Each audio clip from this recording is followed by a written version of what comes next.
Okay, we made it onto the third slide, and really this is post Armageddon and post the second coming of Christ. And what we're about to see is a transition now. Um, Part of the Davidic covenant, and we'll get into this, the promises in the Old Testament were for David to be on his throne and David's seed to be on the greater throne, ruling all over the earth, and it's a righteous rule. And we're going to see in um, Revelation 20 that the span of this rule is for 1,000 years, and that's why it gets the millennium connotation. But we're going to begin with just the setup, which is who's entering into um, this 1,000-year reign on earth, and take a look at what constitutes the people on earth, and then we're going to come and go through Revelation 20 and get that description of the millennium, and then we're going to move into where the church is and what happens with the church during this time frame. Okay. Okay, in a couple of the prior videos, we looked at a special protection that's going to happen for the Jewish people, and they're going to be um, hidden, let's say, through the last 3.5 years of the tribulation. God set up a place for them east of Jerusalem, is what it appears, and will protect them through the worst of it. And but there will be Jewish people, believers and unbelievers, outside of that protected area, and so there's going to be a judgment both of the Jewish remnant believers as well as the Gentile or the rest of the earth. And if you remember in prior video, we talked about in this time frame the 7-year tribulation we had before. It's called the time of Jacob's trouble in Jeremiah. And so there's definitely an aspect of this is just Jewish focused. It's also a global purging of all the sin of the earth. And so there's really two groups, and we're going back to the way it was prior to the church, meaning this is, we just left Daniel's 70th week, and what that told us in part is that the rule that God was operating with and the focus of whose attention he was trying to get goes back to the way it was in Old Testament times to complete the program he had for the Jewish people. And so the Jewish people are being treated separately than the non-Jewish or quote Gentile believers. And so here we are, we made it through Armageddon. There's some remnant of people all over the earth remaining. We're going to look at the Jewish remnant first and then the Gentile remnant. We got two passages here. This first one's in Ezekiel chapter 20, and the Lord is restoring Israel. And as I live, declares the Lord, surely with a mighty hand, with an outstretched arm, with wrath poured out, I will be king over you. Okay, so this is the reversal of their rejection of the Messiah.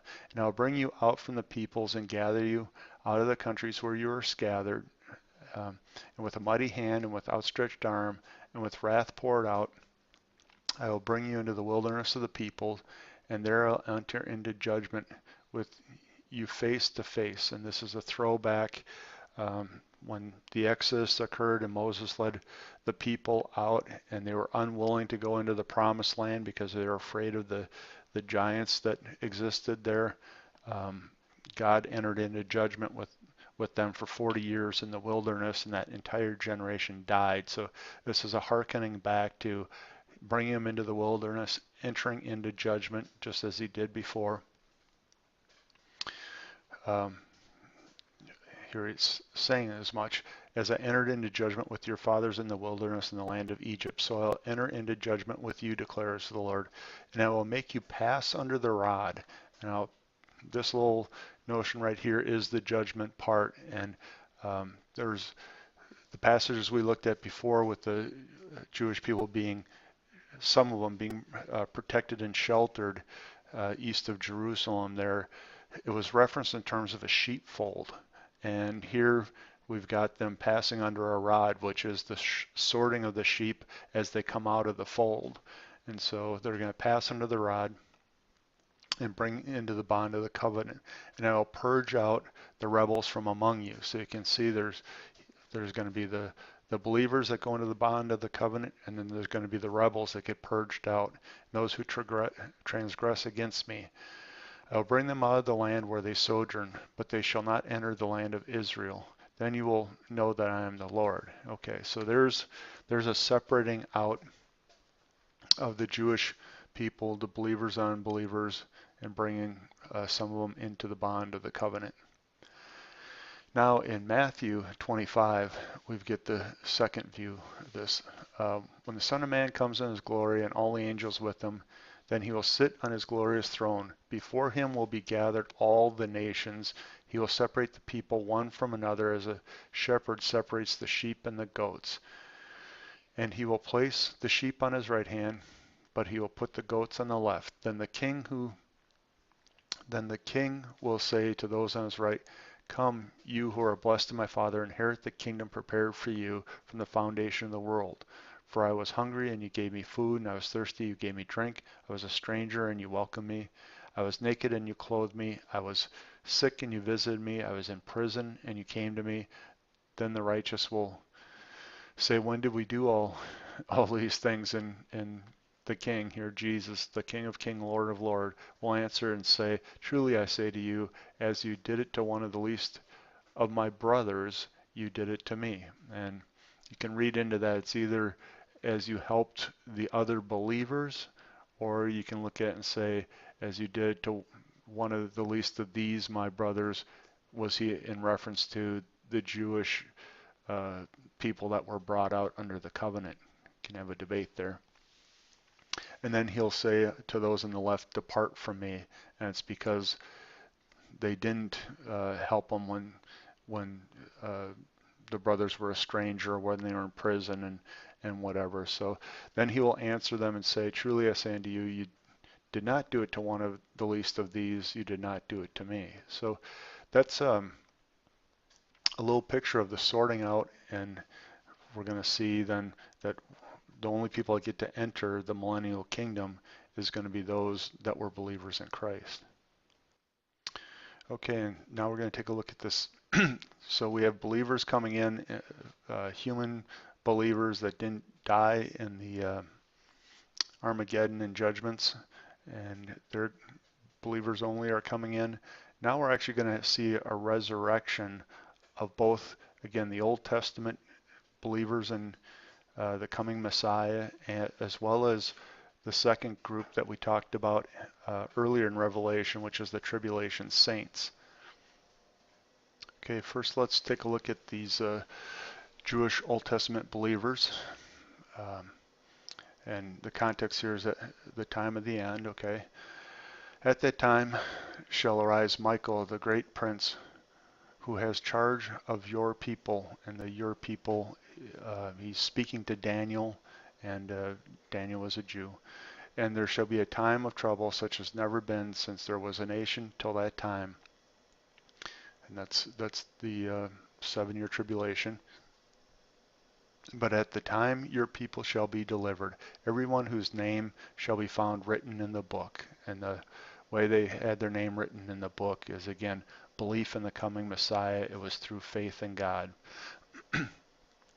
And many of those who sleep in the dust of the earth shall awake, some to everlasting life, and some to shame and everlasting contempt. Okay, so there's two groups being resurrected of the Jewish people: those that believed and had faith in the coming Messiah, the ultimate atonement for their sins, and then the second group that never believed, and they're going to be raised to everlasting contempt.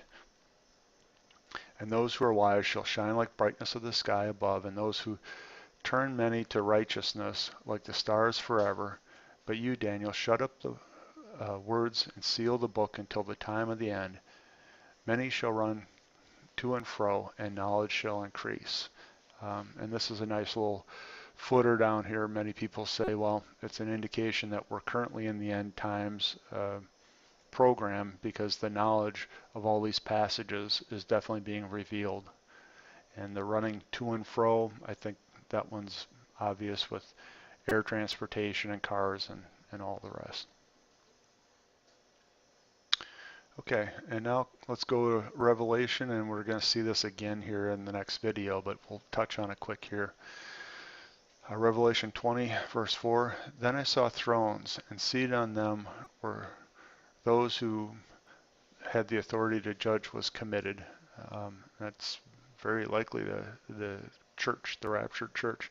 Also I saw the souls of those who had been beheaded for the testimony of Jesus and for the word of God. Now that we saw in the 7-year tribulation period is what was called the tribulation saints were subject to beheadings, and they died for the testimony of Jesus. And here we see a little confirmation of that. And those who had not worshipped the beast or its image and had not received its mark on their forehead or hand. So that program of the beast, its image, and the mark on the forehead or the hands, we saw that just in the prior passages in a video 2 ago.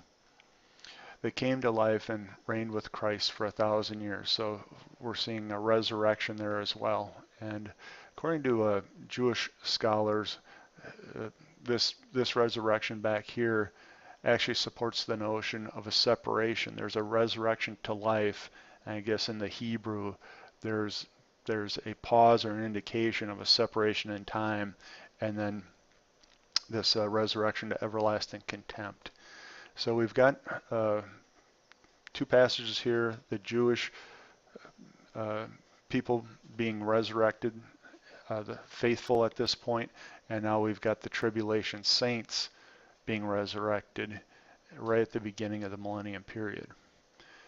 And let me just add, they're being resurrected likely in eternal bodies, meaning they're not subject to perishing after this.